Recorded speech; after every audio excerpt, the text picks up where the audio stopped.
Տիկին Վարդապետյան, եթե հնարավոր է կարող եք մեզ եւ հանրությանն էլ տեղեկացնել այդ ֆիզիկական անձանց անունները, որոնց հետ փոխկապակցված են այդ իրավաբանական անձին, որտեղ կարծում եմ, որ դա պակաս կարևոր չէ, թեև միգուցե մենք գուշակում ենք դա որ գույքերին է վերաբերում, բայց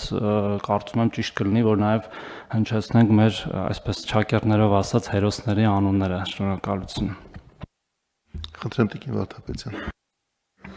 Գույքերը պատկանում են նախկին եւ ներկա պաշտոնատար անձանց, բարձրաստիճան պաշտոնատար անձանց, բնականաբար հայտնի գույքեր են, մեկը Հարսնաքարն է, մեկը Վլադիմիր Գասպարյանին նախկին փոխոստիկանապետին պատկանող առանձնատունն է, մի մասը զրոնիշից ցածր է, մի մասը չէ։ Գույքերից մեկը Նորայր Փանոսյանին է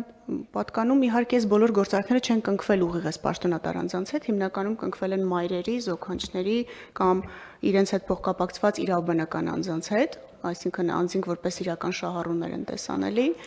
Առանձնատունը, որի մասին նշեցի, եւս պատկանում է Ռուբեն Հայրապետյանին, մի գույք կա, որը պատկանում է Սասուն Միքայելյանին, մի գույք եւս, որը պատկանում է իրավաբանական անձին, այդ մասին ուղղակի փոքր գույքը 450 քառակուսի մետրի մասին է խոսքը, պատկանում է իրավաբանական անձին, որը նման բարձրաստիճան պաշտոնատար անձ չի, միջին ուղղակի պաշտոնատար անձ է։